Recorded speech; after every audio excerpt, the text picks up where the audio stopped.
Hello, everyone, and welcome to Threat Thursday. This week, we are looking at Egregor Ransomware, and we have a special guest, Sean Gallagher. How are you, Sean? Hey, I'm doing well. Great to be here. Thanks for joining us. Can you tell us a little bit about yourself and what you do?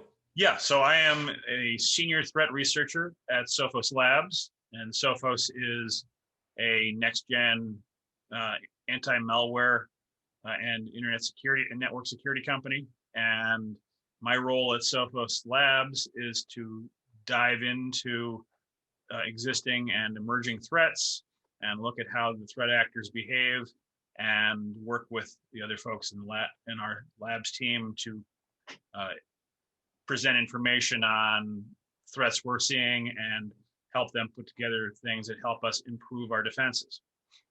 Awesome. Yeah, I read your article on the Egregor Ransomware. Very well written. Do you have experience in journalism?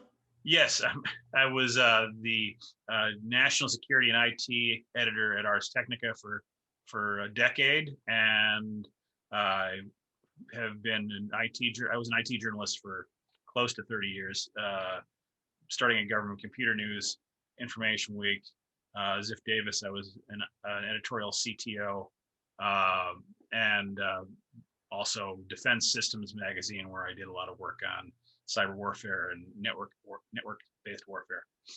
That's awesome. I think that's a great mix of bringing journalism to more of the cyber threat intelligence and research part.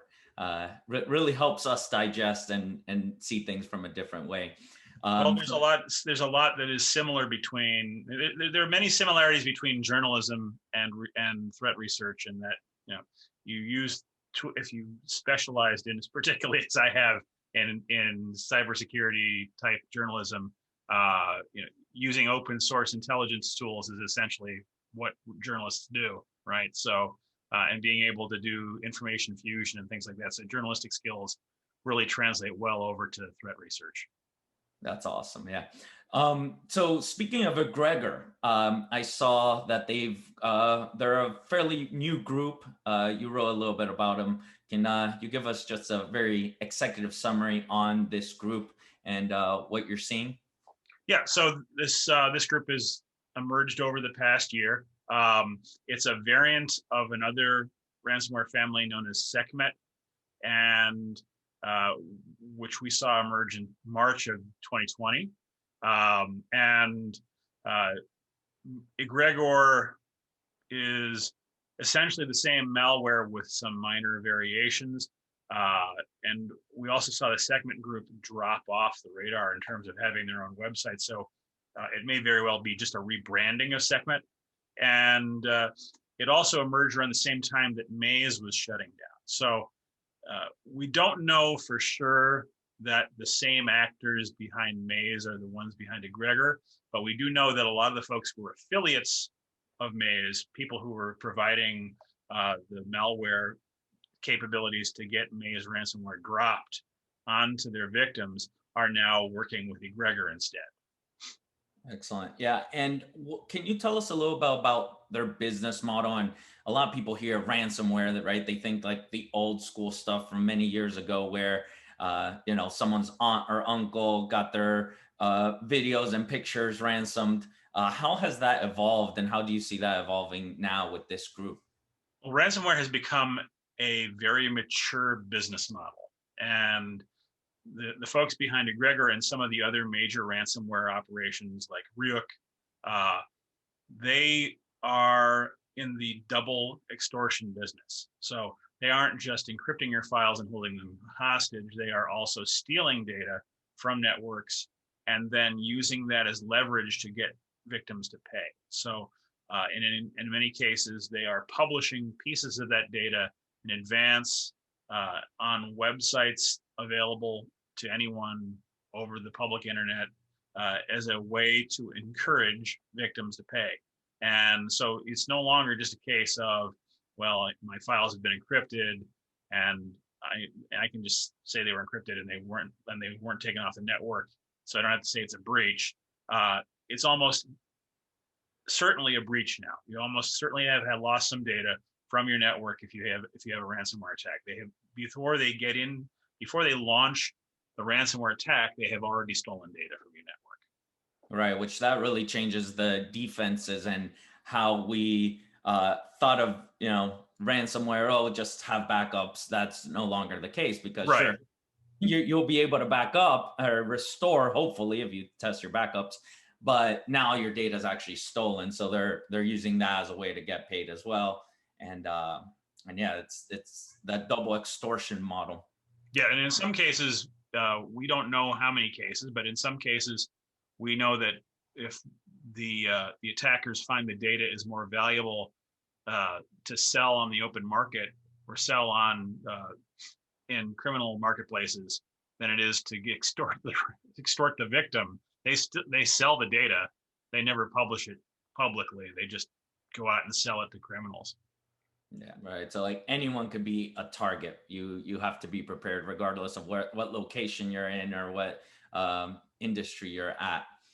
And as far as payment, do you have any idea how much they are requesting in those ransoms? We have seen a wide range in those. I mean, I don't have a lot of transparency into all of the victims, but we've seen requests on ransomware such as these from the $500,000 to $1 million range, depending upon the size of the victim. Sometimes they're smaller, but we've seen an increase in the size of ransom demands over the past 2 years, where it used to be a couple $1,000s or tens of thousands of dollars.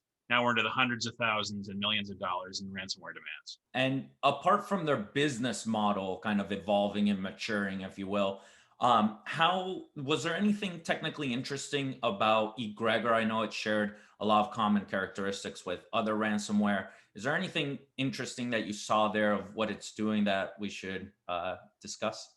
So there were some small technical steps taken to do defense evasion and anti-analytics, including using a password to launch the ransomware itself, so that if it wasn't executed from a these ransomware tend to be executed as scheduled tasks and have command line uh,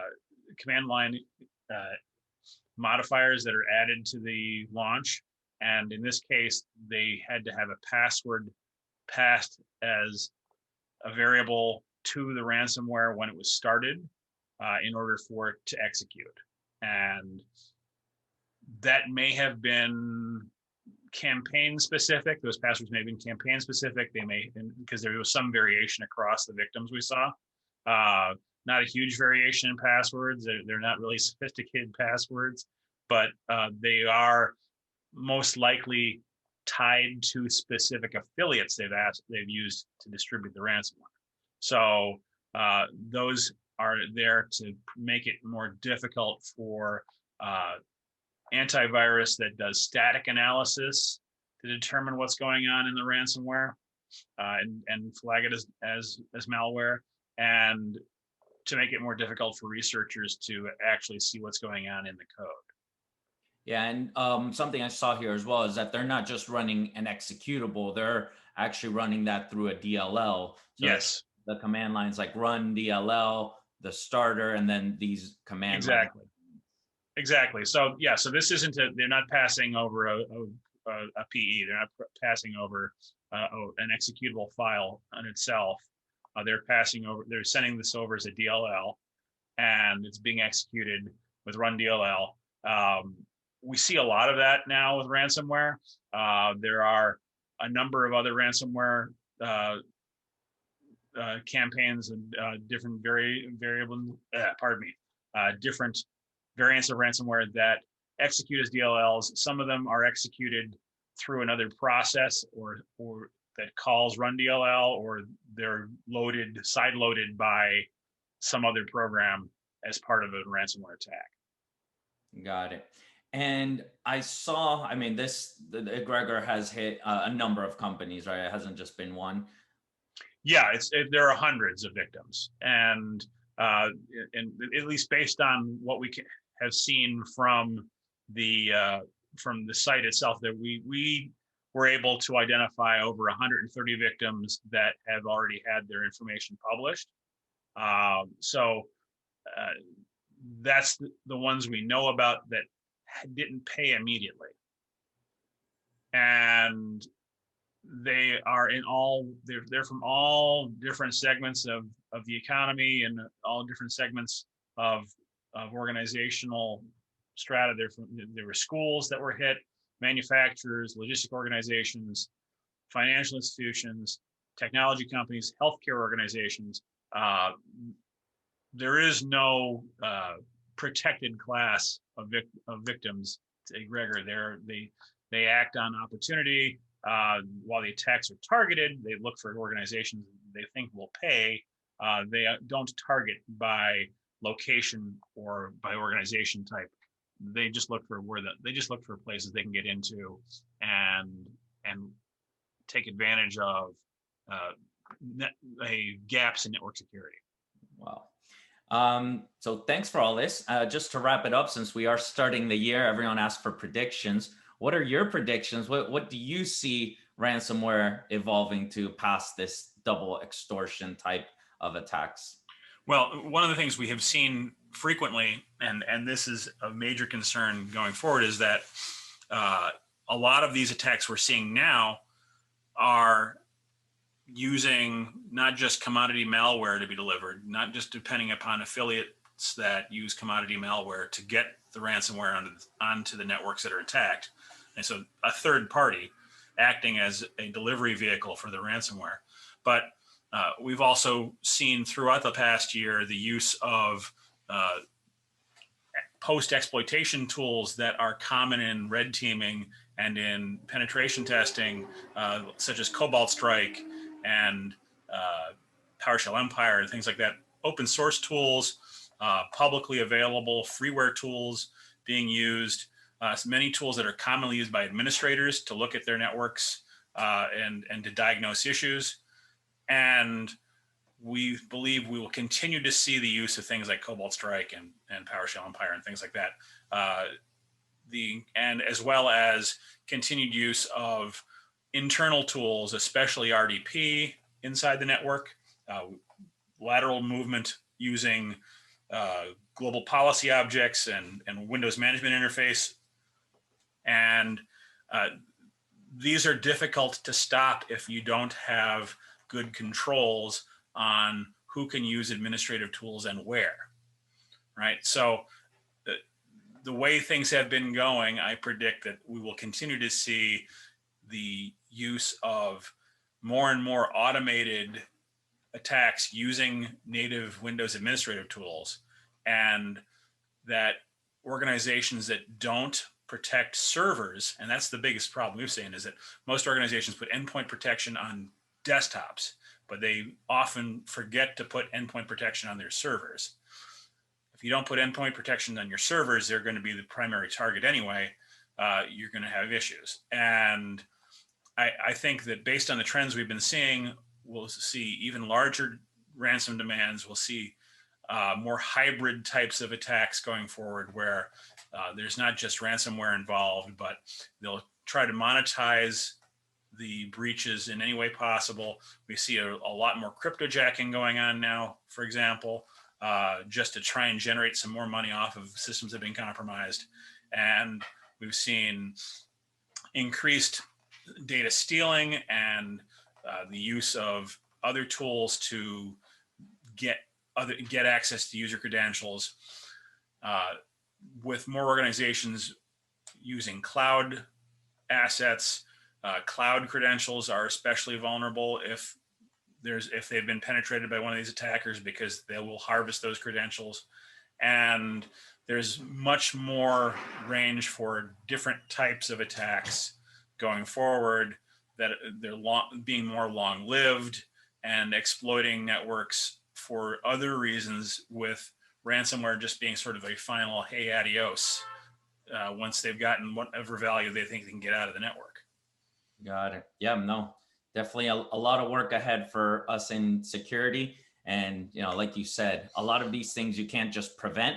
So it's all about detection and figuring out how to respond to this, not just from a technology perspective, but also people and process, and obviously bringing awareness to this, which you do a fantastic job on. We really appreciate all your journalism throughout the years, as well as the new things that you're putting out on Sofo. So thank you so much for your time, and keep fighting the good fight. Hey, thanks, and you too. And was happy to help out. Let me know if I can be of assistance in the future. Awesome.